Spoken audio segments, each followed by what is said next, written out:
Iglesia Cristiana La Familia presenta un mensaje a la luz de la palabra. Con el pastor Bernardo Ríos. A continuación.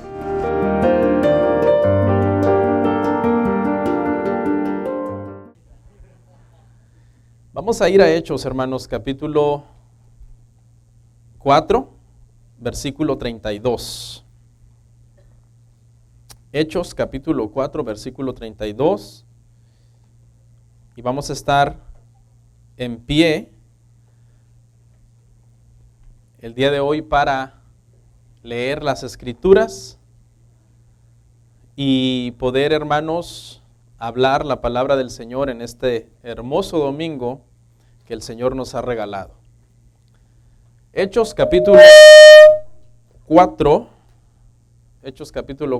versículo 32. ¿Lo tenemos? Y la multitud de los que habían creído era de un solo corazón y un alma, y ninguno decía ser suyo propio nada de lo que poseía, sino que tenían todas las cosas en común. Vamos a orar. Señor, muchas gracias por este día.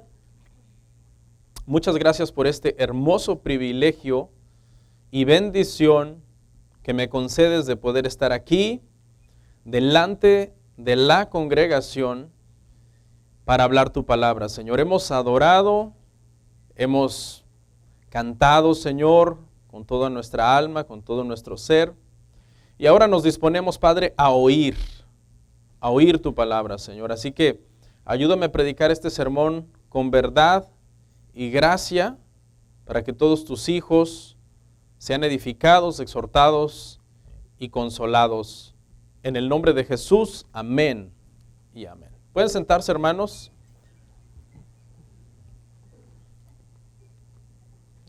Nuestro tema se titula el día de hoy, Cuando los cristianos pecan.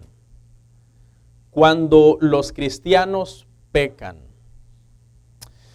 Esta porción que vamos a ver el día de hoy, hermanos, es una porción un poco atípica, porque vamos a ver una sección, esta sección final del capítulo 4, y otra sección, la sección al principio del capítulo 5. O sea que en este sermón vamos a irnos de terminar un capítulo, que es el 4, a iniciar otro capítulo, que va a ser el 5.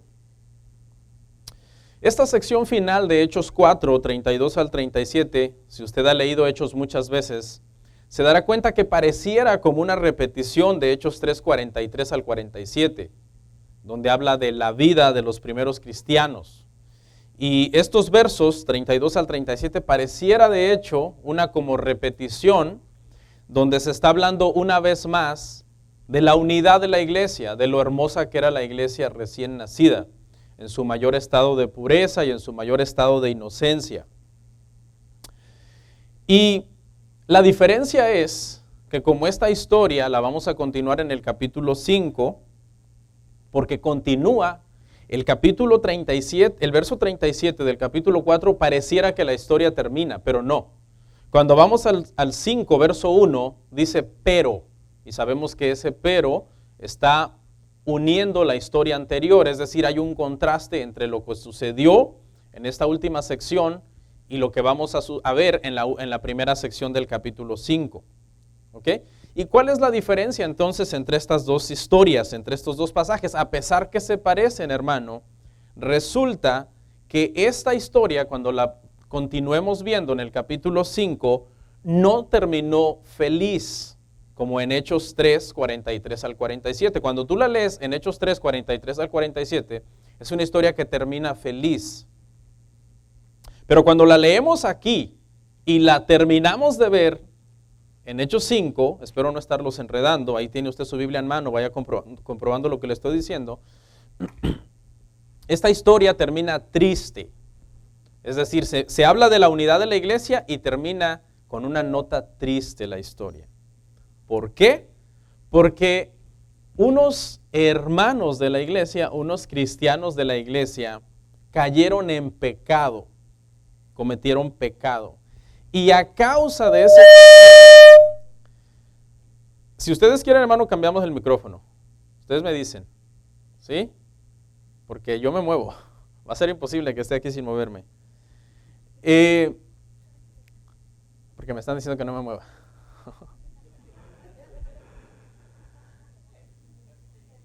¿Cambiamos el micro? No, ok. Resulta, hermanos, que unos hermanos de la iglesia pecaron y a causa de ese pecado, Dios derramó un juicio, el cual consistió en matar a esos hermanos en el instante, fulminarlos en el instante a causa del pecado que cometieron. Algo que quiero comentar aquí, hermanos, y que se ha resaltado a lo largo de la historia es que la Biblia, hermanos, es muy sincera en su relato. La Biblia no solo nos habla de las grandes virtudes que tuvieron los hombres de Dios o los siervos de Dios, sino que deja ver claramente a la luz sus fallas, sus defectos. Por ejemplo, nos deja ver cosas como el gran legislador de la ley, Moisés, quebrantando la ley. Nos deja ver a el hombre conforme al corazón de Dios, el rey David, sacando unas pasiones bajas de su corazón, bien vergonzosas. Nos deja ver a uno de los hombres más sabios que han existido, al rey Salomón, cometiendo unas necedades terribles. Y a uno de los hombres más fuertes en la Biblia, Sansón, cayendo en unas debilidades también pues vergonzosas. La Biblia no trata de tapar los pecados de los siervos de Dios, aunque algunos fueron horribles y afectaron a muchas personas. ¿Ok? Y eso es lo que vamos a estar viendo hoy, pero vamos a ver entonces el contraste entre lo bonito de cómo estaban las cosas bien en la iglesia y luego el contraste cuando entremos al capítulo 5, verso 1, de cómo esto vino a afectar. Y lo primero que vamos a ver entonces es, una vez más, analizar brevemente la unidad de la iglesia. Ese es el primer encabezado. La unidad de la iglesia, y vamos a leer Hechos 5, 32 al 33. Hechos 4, hermanos. Hechos 4, 32 al 33. Y la multitud de los que habían creído era de un corazón y un alma, y ninguno decía ser suyo propio nada de lo que poseía, sino que tenía todas las cosas en común, y con gran poder los apóstoles daban testimonio de la resurrección del Señor Jesús, y abundante gracia era sobre todos ellos. Antes de que Lucas nos hable de lo horrible del pecado, de lo feo que es el pecado en la iglesia cometido por cristianos, primero quiere hacer un contraste entre lo hermosa que es la iglesia cuando no hay pecado en la iglesia. Cuando la iglesia, obviamente no que seamos perfectos, ¿no? Pero cuando no hay un pecado escandaloso como el que se levantó en esta situación. O sea, cuando la iglesia está en unidad, cuando la iglesia es de una sola mente, cuando la iglesia ama el evangelio, cuando la iglesia ama a Dios, cuando la iglesia ama a los hermanos, eso es hermoso. Y antes de que veamos la fealdad del pecado que viene a destruir la iglesia, primero entonces Lucas quiere hablar aquí, dice que eran de un solo corazón y que eran de una sola alma. Lección número 1 de este sermón. La iglesia más sana puede caer en pecado. Porque esta iglesia, ¿cómo era? De un solo corazón, de una sola alma, no decían ser nada de sí mismos, sino vendían y repartían entre todos los necesitados. Entonces la lección número 1 aquí, hermanos, es que inclusive la iglesia más sana puede ser que uno de sus miembros cometa pecado, hermanos. Eso ha sucedido desde el siglo I, desde que la iglesia nació. El día de hoy vamos a aprender mucho, hermano, como el tema se titula Cuando los cristianos pecan. El día de hoy vamos a tratar de destruir el legalismo que a veces hay en las iglesias con respecto al pecado. Y no es que yo sea un liberal, ¿no? Porque los liberales son los que están en contra del legalismo. No, pero yo sí creo en la santificación de los miembros de la iglesia. Los miembros de la iglesia hemos sido llamados a vivir en santidad porque el Señor es santo, hermanos. Y vamos a estar viendo mucho, hermano, muchos errores que se cometen cuando una persona peca en la iglesia. Si la iglesia es sana, dicen, ¿y no que se la dan de muy sanos? ¿Y no que se la dan de que, wow, qué sana doctrina? Y ya vieron, fulano pecó, fulana, ya vieron lo que hace fulana cada vez que hace sus cosas. Y se asustan. Y por esos miembros de la iglesia que pecan, quieren echar entonces en el costal a toda la iglesia, como descalificarla, como decir, no, pues descalifiquemos a todos. Con ese criterio tendríamos que descalificar a la iglesia de los Hechos, que ha sido la iglesia más sana que ha existido en la historia del cristianismo. Entonces es un criterio erróneo y antibíblico y falso, dicho por ignorantes. Dice que lo que la iglesia hacía era predicar y dar testimonio con gran poder de la resurrección del Señor Jesús. Y a lo largo de los Hechos hemos hablado mucho de la resurrección en lo que llevamos y seguiremos hablando de la resurrección. Pero algo a traer en este momento es, hermano, que toda la iglesia debe saber que sin resurrección no habría iglesia. Si Cristo no hubiera resucitado, yo no estaría parado aquí ahorita. A lo mejor estaría en el lago comiendo carne asada. Porque no existiría la iglesia. ¿Ok? La resurrección era el énfasis principal, hermano, de los cristianos y de la iglesia primitiva, porque sobre esa doctrina se fundamentaba todo lo que decían. Entonces eso es importante. Y abundante gracia era sobre todos ellos, la parte positiva de esta historia. Abundante gracia era sobre ellos, hermano. La iglesia estaba bendecida en todos los sentidos. Había nacido milagrosamente. La unidad era hermosa en la iglesia. Crecía de una forma acelerada. Estaban llena de vida y fructificaba, hermano. Cuando a lo largo de los Hechos podemos ver que de vez en cuando el autor hace un stop y dice, y la iglesia crecía y se multiplicaba. Y sigue contando la historia y dice, la iglesia crecía y se multiplicaba. Porque va avanzando desde Jerusalén hasta Roma. Eso es lo que hace el libro de los Hechos, contarnos los primeros 30 años de la historia cristiana en cómo el evangelio fue propagado desde un lugar muy pequeño, muy remoto en el mundo y fue abarcando hasta cubrir grandes extensiones de todo el imperio romano. Sin embargo, esta imagen de una iglesia casi perfecta es una imagen irreal, porque no hay iglesia perfecta. No existe la iglesia perfecta. Y si existe, y usted se va de aquí a buscarla, como dice el trillado refrán, al llegar usted ahí la va a arruinar, porque usted no es perfecto.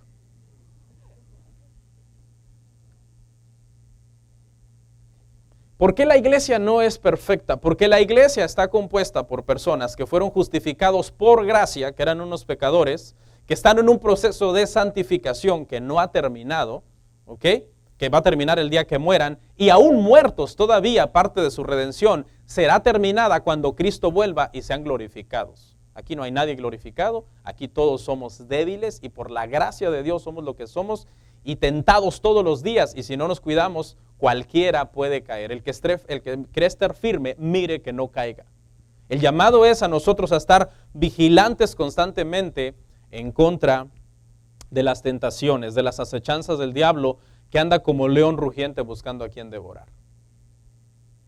La generosidad de los hermanos, la parte 2, el encabezado 2. La generosidad de los hermanos, Hechos 4, 34 al 37. Así que no había entre ellos ningún necesitado, porque todos los que poseían heredades o casas las vendían y traían el precio de lo vendido y lo ponían a los pies de los apóstoles. Y se repartía cada uno según su necesidad. Entonces José, a quien los apóstoles pusieron por sobrenombre Bernabé, que traducido es hijo de consolación, levita, natural de Chipre, como tenía una heredad, la vendió y trajo el precio y lo puso a los pies de los apóstoles. Esta parte, hermanos, es una de las partes favoritas de los pseudoapóstoles del falso evangelio de la prosperidad. Sacando de contexto esta parte, quieren exprimir a todo mundo y hacer lo que venda hasta su mascota para que traiga la ofrenda a la iglesia. Hermanos, no hay más apóstoles, por favor. Tenemos años diciéndolo. No hay más apóstoles, no hay más profetas como los apóstoles del siglo I y profetas del Antiguo Testamento. La mujer no puede ser pastora. Son cosas que hemos dicho 1000 veces y la gente sigue cometiendo los mismos errores, siguiendo a predicadores del falso evangelio de la prosperidad. Mira, hermanos, si después de tanta doctrina usted no entiende, busque una iglesia de apóstoles, profetas y pastoras y váyase.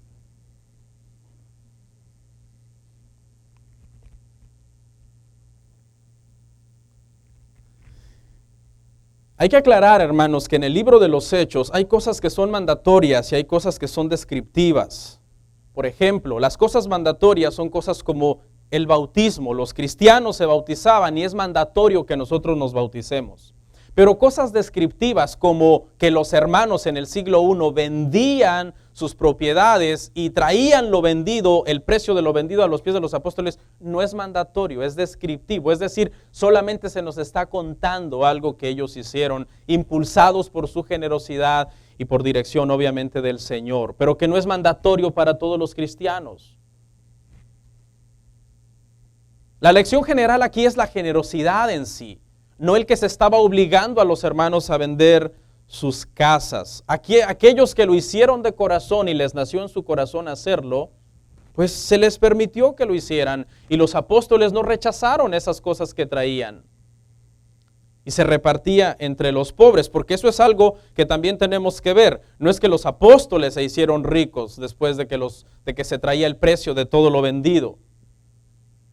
Los apóstoles no se hicieron ricos, los apóstoles siguieron pobres, aunque los hermanos de la iglesia en su generosidad traían mucha riqueza. ¿Y por qué seguían pobres los apóstoles? Porque se repartía a cada uno según su necesidad. De forma espontánea se daba, generosamente se daba. La gente que tenía, los más pudientes de la iglesia que tenía, porque había gente que era rica, que estaban en la iglesia, muchas mujeres ricas eran seguidoras de Jesús y con sus bienes financiaban el ministerio de Jesús. Y este Bernabé era un hombre rico. Y esos hermanos ricos que ayudaban a la iglesia y que daban a la iglesia, lo daban no para que los apóstoles se hicieran ricos, sino para que se ayudara a los pobres de la iglesia, a los misioneros, a las viudas, a los huérfanos, a los necesitados. ¿Sabe que estas personas que tenían necesidad aquí, alguien se preguntaría, ¿quiénes son estos que tenían necesidad? Hay quien dice que son los peregrinos que han venido a Pentecostés y en Pentecostés se convierten a Cristo y están recién convertidos en la iglesia, pasan a ser miembros de la iglesia primitiva y no quieren volver entonces a su tierra porque quieren estar junto a los apóstoles escuchando la doctrina, siendo formados en el cristianismo y entonces postergan su regreso a su tierra y en ese lapso de tiempo que están en Jerusalén, un tiempo que no habían planeado, sus recursos se terminan y están pasando necesidad. Están pasando una situación apretada financieramente hablando. Y entonces se les ayuda a todas estas personas que están pasando por esta situación y a los pobres. Entonces Bernabé, vendiendo una propiedad, trajo el precio y lo puso a los pies de los apóstoles. Este es un ejemplo puntual.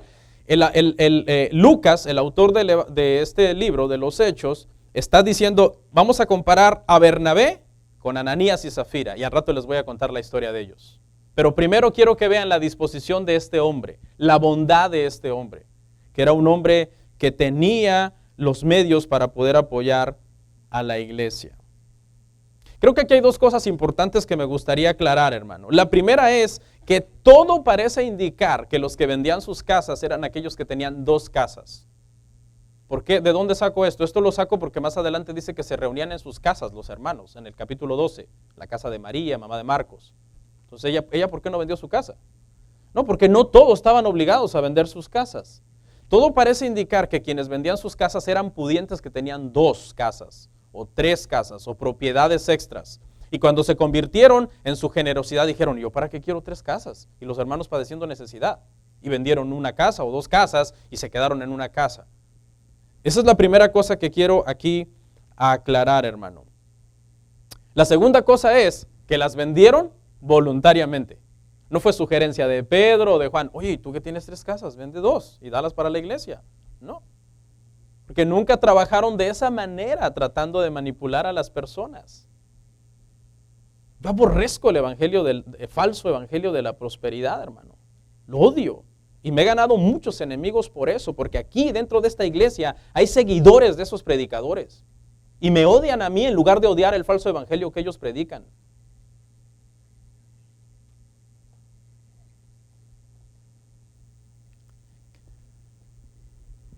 Quiero aclarar, hermanos, que no estoy en contra del dar a la iglesia. Dar a la iglesia es bíblico. Apoyar a la iglesia es bíblico.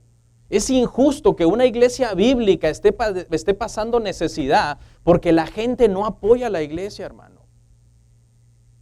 Que una iglesia de 200, 300 personas sea sostenida solamente por un pequeño número de 30 hombres que trabajan y que dicen yo voy a apoyar a mi iglesia, mientras los otros 170 hombres que trabajan dicen yo no voy a dar nada.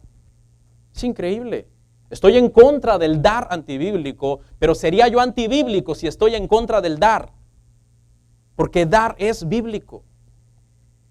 Es necesario. Es importante. Es una forma de seguir propagando el evangelio por otras partes del mundo. Es increíble que unas cuantas familias sostengan la iglesia y que las otras familias se suban a la carreta de estos que llevan la carreta cargando y digan empújame o llévame. Yo no voy a dar, den ustedes. Yo voy a seguir viniendo aquí por años, pero no voy a dar, den ustedes.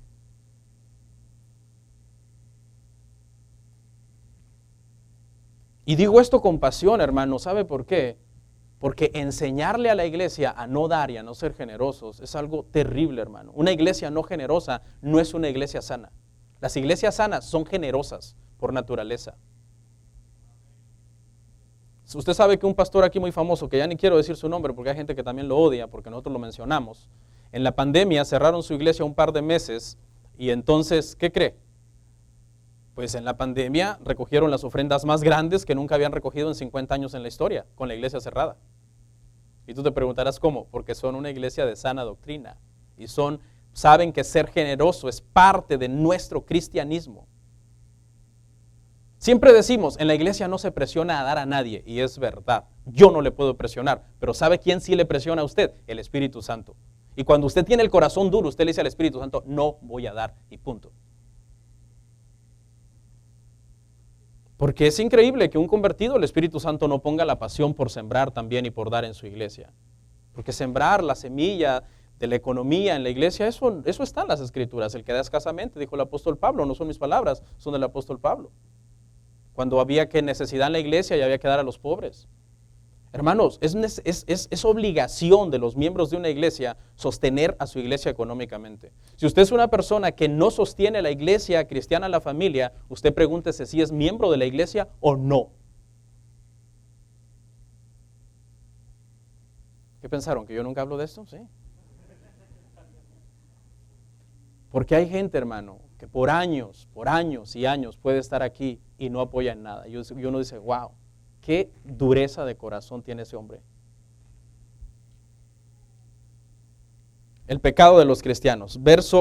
Sáltela al capítulo 5, verso 1 al 4. Pero cierto hombre llamado Ananías, con Zafira su mujer, vendió una heredad y sustrajo del precio, sabiendo también su mujer, y trayendo solo una parte, la puso a los pies de los apóstoles. Y dijo Pedro, Ananías, ¿por qué llenó Satanás tu corazón para que mintieses al Espíritu Santo y sustrajeses del precio de la heredad? Reteniéndola no se te quedaba a ti y vendida no estaba en tu poder. ¿Por qué pusiste esto en tu corazón? No has mentido a los hombres, sino a Dios. Cierto hombre, dice aquí, Ananías, y el verso empieza, pero, y usted sabe que cuando encontramos un pero, hay problemas. Hay problemas.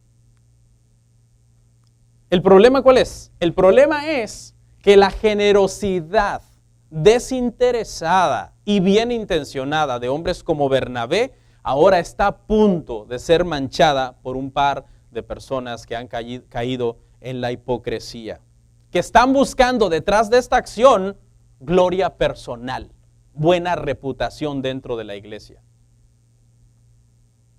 Este matrimonio dice que vendió una propiedad y se hicieron cómplices para sustraer dinero de lo vendido. Qué triste es que un matrimonio se haga cómplice el uno del otro, hermano, para hacer lo malo.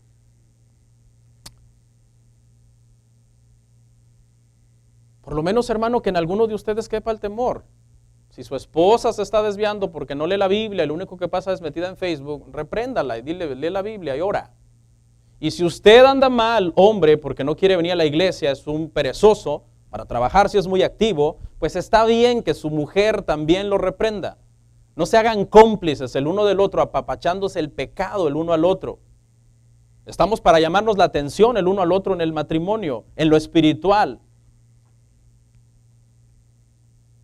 Que en alguno de los dos quepa el temor, pero aquí, hermano, estas personas se dejaron llevar y ambos, hermanos, se hicieron cómplices. Le dijo Pedro, ¿por qué llenó Satanás tu corazón? Y Pedro mete aquí a Satanás en el asunto porque resulta que detrás de todos los ataques en contra de la iglesia está Satanás. De todos los ataques en contra de la iglesia está Satanás. Puede ser un incrédulo el que nos está atacando o un impío que antes venía acá que está tratando de denigrarnos. Detrás de él está Satanás. Puede ser un ateo que nos está comentando en Facebook y diciendo que Dios no existe. Detrás de él está Satanás. Puede ser, hermano, un falso profesante que está aquí y que después va a salir diciendo que siempre se va a hacer musulmán. Detrás de eso está Satanás. Y ahí es donde el apóstol Pedro quiere ir. Dice, Ananías, fue Satanás el que llenó tu corazón. Ya Satanás había tratado de destruir la iglesia por medio de un ataque externo. Lo vimos cuando Pedro y Juan fueron puestos en la cárcel, en el pasaje anterior. Un ataque externo. Bueno, si Pedro es aquí la cabecilla de estos nazarenos y Juan su mano derecha, podré frenar la iglesia, quizá pensó Satanás, poniendo a estos dos en la cárcel. Pero las cosas le salieron mal a Satanás. Porque resulta que estos apóstoles en la cárcel estuvieron con la frente erguida predicando la resurrección y cuando fueron soltados y dieron las noticias a la iglesia en lugar de deprimirse, se llenaron de euforia y en el poder de Dios fueron llenos del Espíritu Santo y proclamaban el evangelio y predicaban la palabra de Dios. Así que le salieron malas cosas al diablo, porque en lugar de destruir la iglesia lo único que hizo fue avivarla. Pero entonces Satanás ahora cambia de estrategia y hace un ataque interno dentro de la iglesia. Y quiero que sepa algo, hermano, los ataques internos dentro de la iglesia son los peores. Yo como pastor puedo soportar cualquier cosa de allá afuera, que alguien nos ataque. Pero cuando uno de ustedes peca en un pecado, de esos pecados, hermano, fuertes, que traen vergüenza a la iglesia y que nos toca llegar a cosas extremas, eso me duele más como pastor. Los ataques externos, hermanos, son normales. ¿Qué podemos esperar de la gente que está allá afuera? Duele más cuando el problema es dentro. ¿Por qué decimos que Ananías y Zafira eran cristianos? Creo que es importante establecer esto. ¿Ok? Es importante establecer esto. En primer lugar, Ananías y Zafira fueron contados con los que creyeron y con los que perseveraban en la doctrina de los apóstoles. Número 2, tenían una relación con el Espíritu Santo al cual ellos trataron de mentirle. Los incrédulos no pueden tratar de mentirle al Espíritu Santo, pero los creyentes sí pueden contristar al Espíritu Santo y tratar de mentirle. ¿Satanás puede atacar a los creyentes? Claro que sí, lo vemos atacando a Job. Número 4, la muerte de un cristiano puede ser un castigo divino por su pecado. Eso está también, hermano, en las Escrituras, en Corintios. Y número 5, si estos no eran creyentes, ¿qué lección brindaría esto a la iglesia? No tendría ningún sentido que unos impíos hayan muerto a la iglesia. Eso no traía ninguna lección a la iglesia. La lección era traída cuando se entendía que estos eran cristianos. Y ya va usted a ver al final del desenlace por qué trajo una lección tremenda dentro de la iglesia. Quiero aclarar aquí varias cosas, hermano. Voy a tomar la molestia de aclarar varias cosas porque a lo largo de la historia de esta iglesia he tenido que resolver una serie de conflictos tremendos por un mal entendimiento de cuando los cristianos pecan. En primer lugar, aclararle a las personas que los cristianos pecan. Número 1. ¿Saben por qué, hermano? Porque a lo largo de los años yo he conocido personas que cuando hemos hablado del pecado de alguien dice, si pecó, no es cristiano. Automáticamente, hay gente que tiene esa mentalidad. Si alguien de la iglesia peca, automáticamente es pagano. La Biblia no dice eso. La Biblia dice que los cristianos pueden pecar. La Biblia lo que dice es que cuando una persona de la iglesia que dice ser cristiano peca y no se arrepiente, sino que se va al mundo, entonces lo llames pagano, no cuando pecó. ¿Ok? Cuando una persona dentro de la iglesia peca, no tenemos el derecho de llamarlo pagano, porque tú no sabes si se va a arrepentir. Va a restaurar su relación con Dios. Es un cristiano que pecó. ¿Cuándo se le declara pagano? Cuando se rebela en contra de Dios y se va al mundo. Esos son, hermano, los paganos. Entonces, por favor, en primer lugar, hermano, los cristianos pueden pecar. Es el ABC del cristianismo. Y decir, hermano, que un cristiano no puede pecar es el ABC del legalismo, de la ignorancia bíblica, del desconocimiento de las Escrituras. Número 2. Están los que entienden, escuche, que el cristiano sí puede pecar, pero solamente en ciertos pecados. Este es otro mal entendimiento. Dice, no, sí, un cristiano por ahí puede ser que se le escapó una mala palabra o que de repente dice sus mentirillas, pero ya, si comete este pecado X, que yo considero que es muy grave, desde mi punto de vista, dicen estos, ahí ya no es cristiano. Pues explíquele eso a David y todas las cosas que hizo. Y cuénteme cómo Pedro, siendo la mano derecha del Señor Jesús, lo negó. Cuénteme si hay un pecado peor que negar a Cristo delante de Él y estar diciendo, no lo conozco. O de ser como David, que cometió adulterio y no quedó ahí, sino que mandó matar al esposo de la mujer. Y el otro, el tercero. Si un hermano de la iglesia peca y lo trata de ocultar, no es cristiano. Si nos tocó desnudarlo y confrontarlo y avergonzarlo hasta que lo sacara, no es cristiano. Error número 3. La tendencia natural de toda persona cuando peca es esconderlo. Y eso está en las Escrituras. Cuando Adán y Eva pecaron, lo primero que hicieron fue esconderse de Dios. Cuando Acán, un príncipe de la tribu de Judá, entró a Jericó y se robó un lingote de oro y un manto babilónico, lo primero que hizo fue esconderlo. Cuando David pecó con Betsabé, cometiendo adulterio con ella, lo primero que hizo fue esconderlo. Y lo primero que vamos a ver aquí, cuando Ananías y Zafira cometen este pecado, es tratar de esconderlo. Todos estos tuvieron que ser descubiertos por alguien más a la fuerza. Ellos intencionalmente no querían decir, hey, les confieso mi pecado. A Adán y a Eva, Dios los tuvo que venir a encontrar. ¿Qué hacen? Estamos escondidos. ¿Y por qué? Estamos desnudos. ¿Y cómo saben que están desnudos? Comieron de lo que les dije que no comieran, ¿verdad? ¿Y qué pasó con Acán? El Señor le reveló a Josué. Fue Acán. En tal lado tiene escondidas las cosas. Ven acá, hijo mío, dime qué fue lo que hiciste, le dijo Josué. ¿Y qué pasó con David? ¿No tuvo que venir el profeta y contarle una parábola? ¿Y qué pasó con estos? Pedro, lleno del Espíritu Santo, no pudo ser engañado por ellos. Trataron de engañarlo, pero no pudieron. Los descubrió. Me estoy tomando esta molestia, hermano, porque hay una de las cosas que causa muchos conflictos. Es cuando alguien peca. Cuando alguien peca, nos toca confrontarlo y nos toca disciplinarlo y nos toca restaurarlo y nos toca volverlo a poner a servir. Los que ignoran todas estas cosas ponen un grito en el cielo, hermano. Me voy de la iglesia. Pues vete, uno menos. ¿Por qué? Ni modo que yo haga lo que ellos dicen cuando ellos están errados bíblicamente.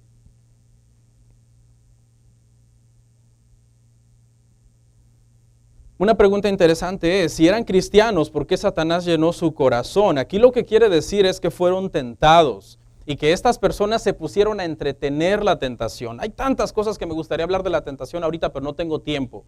Dice que somos tentados según nuestra concupiscencia, ¿verdad? Seguramente estas personas tenían una concupiscencia con el dinero. Concupiscencia lo único que quiere decir, hermanos, es deseo malsano. Ellos tenían conflictos con el tema de las finanzas, como que les costaba el dinero, eran muy seguidores del dinero, a pesar que eran cristianos, aquí hay varios también, amaban el dinero.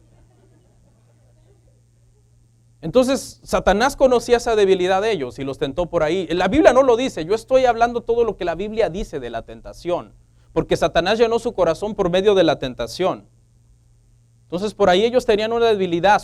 Satanás busca el talón de Aquiles para tentar a una persona. Por eso, si usted es creyente, cuídese. Esas partes donde usted es débil, donde usted sabe que usted es débil, cuídelas doblemente de lo que cuida las demás áreas, que a lo mejor ahí no es usted débil.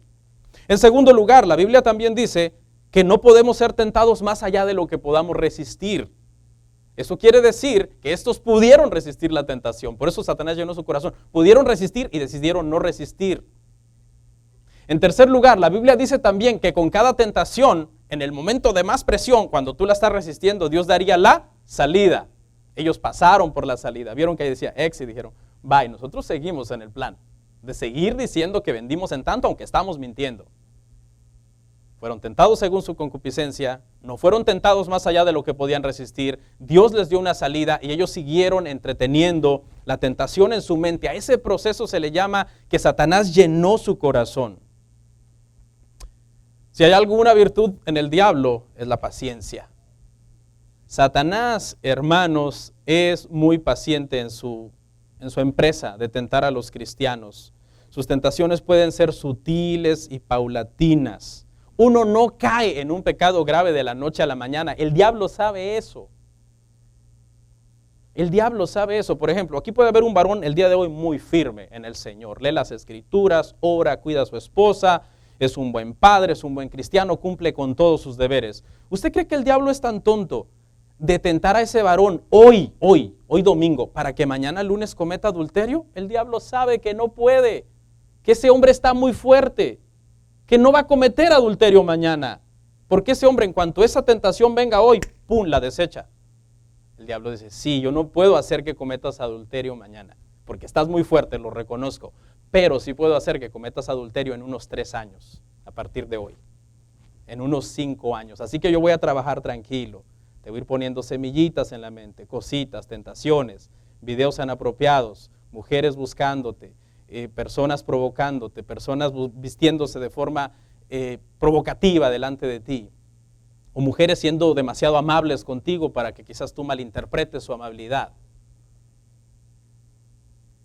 Es poco a poco, es un trabajo que el diablo hace para que una persona caiga.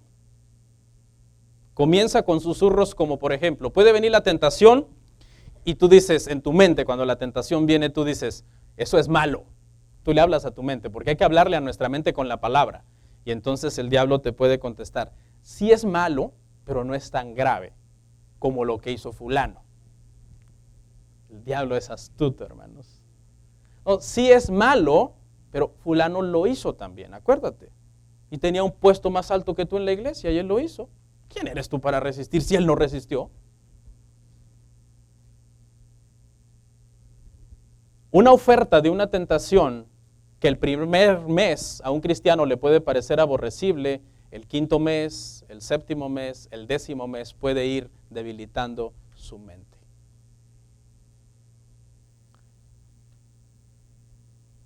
¿Cuál fue el pecado de estos hermanos, hermano? Dice, si no la querías vender, no la hubieras vendido. Dice Pedro, estoy parafraseando a Pedro, si no la querías vender, no la hubieras vendido, y si la querías vender y quedarte todo el dinero, pudiste haber hecho eso también.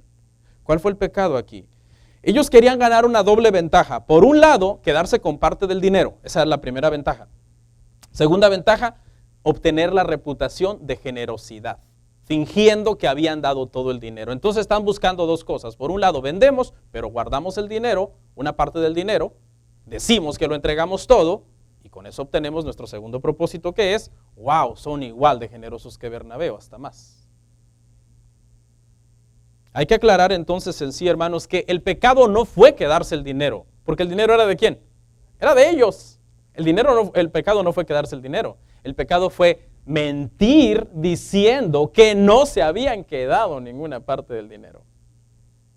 Ese fue el pecado.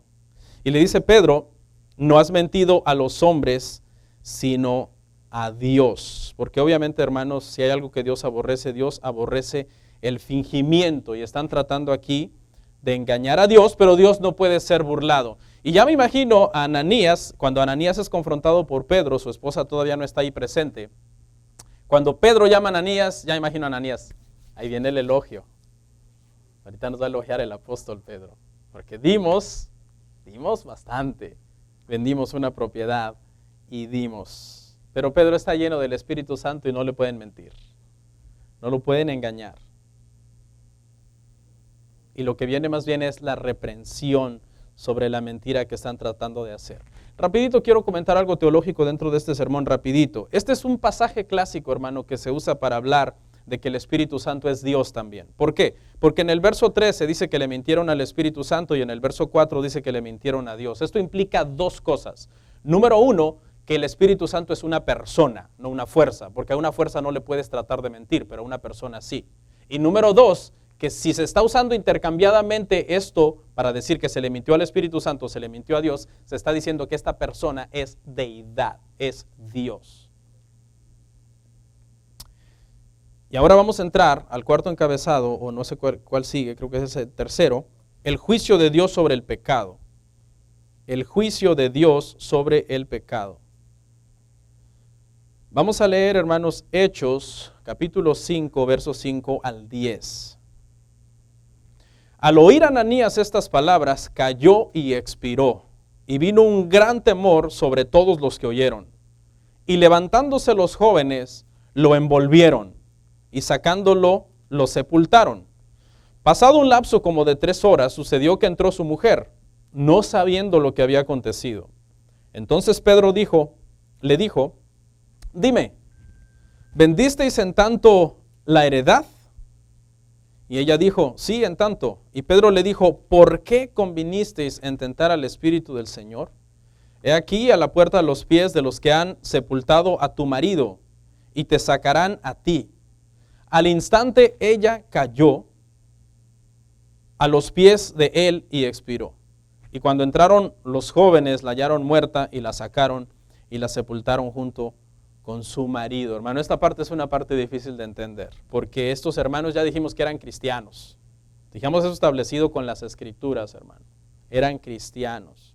Y resulta que el Señor trajo un juicio divino sobre ellos inmediato y murieron de forma fulminante. Dice que al oír estas palabras, el primero, que fue Ananías, el primero que vino a hablar con Pedro, cayó y expiró. Dios toma, hermano, una medida urgente y rápida. Es decir, la iglesia está en su estado más puro, de más alta inocencia, y tenemos que extirpar este primer brote de pecado de una forma ejemplar y rápida y tajante. Todo parece indicar que fue un infarto, ¿no? Si le preguntáramos a un doctor, porque cayó a los pies de Pedro, cayó muerto en el momento en que Pedro le dijo, has tratado de mentir a Dios. Recibió una disciplina inmediata. Parte de la disciplina de un pecador, de un hermano, puede ser la muerte también. 1 Corintios 11:30. Y luego, hermano, pasado un tiempo vino su esposa, vino su mujer, la cual estuvo maquinando con él este plan, la cual fue cómplice en lugar de ser una ayuda idónea, y en lugar de él ser un hombre también, un buen líder espiritual que guiaba a su esposa hacia las cosas de Dios. Vino esta mujer, hermanos, y resulta que esta es una oportunidad que ella tiene para arrepentirse. Ella tiene una oportunidad para arrepentirse. Ella pudo haber meditado y haber dicho en su corazón, estuvo mal, a pesar de que yo amo y respeto mucho a mi esposo, me va a tocar ir contra él y decirle la verdad al apóstol Pedro, que le estamos mintiendo. Hasta este punto ella no sabe que Pedro ya está hasta sepultado. Perdón, Ananías. Ya estoy como aquel que dijo que el que estaba mal no era Simón el mago, sino Pedro, cambiando los nombres al revés. Ella pudo haber dicho la verdad y pudo haber salvado la vida, pero siguió fiel a la mentira y murió, hermanos, igual que su esposo. Dice, Zafira expiró al igual que Ananías, y unos jóvenes los enterraron a los dos. Ya tenemos trabajo para los jóvenes, ¿no? Porque aquí dice que unos jóvenes los enterraron. Entonces, hermanos, de hoy en adelante, cuando un hermano ya el Señor lo llame a su presencia, vamos a hacer hoyos en la tierra, pala y pico. Y aquí es donde, hermanos, viene la lección final, y ese es nuestro último encabezado, y con eso vamos, hermanos, a terminar. La lección para la iglesia, Hechos 5:11, el último verso. Hechos 5:11. Dice, y vino gran temor sobre toda la iglesia y sobre todos los que oyeron estas cosas. ¿Sí? La lección, hermano, que da el Señor, lo que trató de ilustrar fue la gravedad del pecado en la iglesia. El Señor trata de ilustrar con este juicio. Dios les dice, así de grave es el pecado dentro de la iglesia. Es tan grave que puede causar la muerte. Seguro muchos en la iglesia, esto lo que generó en la iglesia fue que, dice, hermano, que estaban todos con temor sobre estas cosas que habían sucedido. Se comenzaron entonces a autoexaminar los hermanos, a decir, si este matrimonio, por haber tratado de mentir a Dios, fueron ejecutados en el acto por Dios mismo, entonces es tiempo que yo examine mi vida. Es tiempo que yo vea si estoy caminando de una forma íntegra, no sea que yo sea el próximo que caiga ahí a los pies del apóstol Pedro. Ya los jóvenes con pala en mano y como diciendo, ¿quién sigue?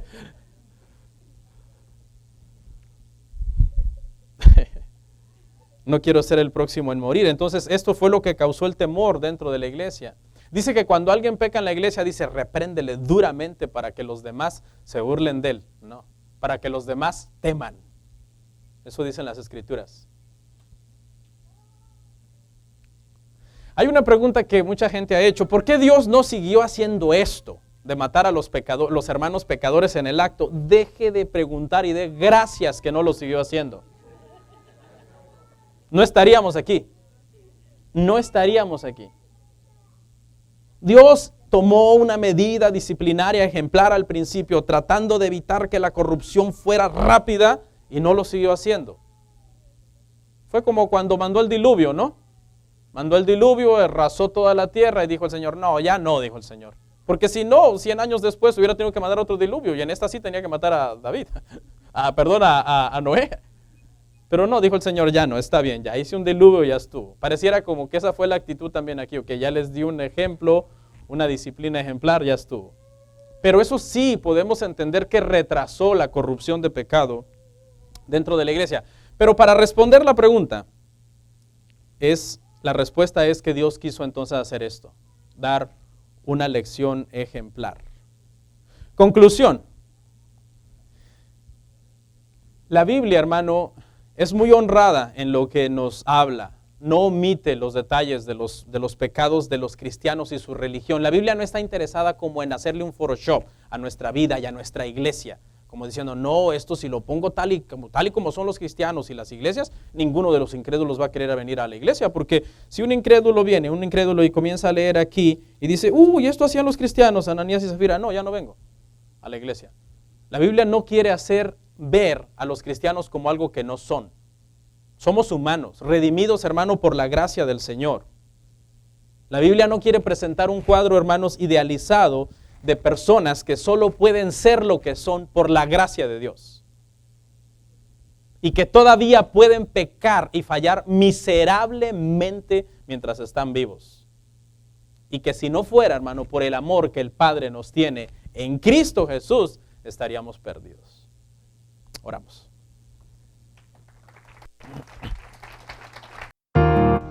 Comparte, suscríbete, dale like. Gracias por tu sintonía. Hasta la próxima. Bendiciones.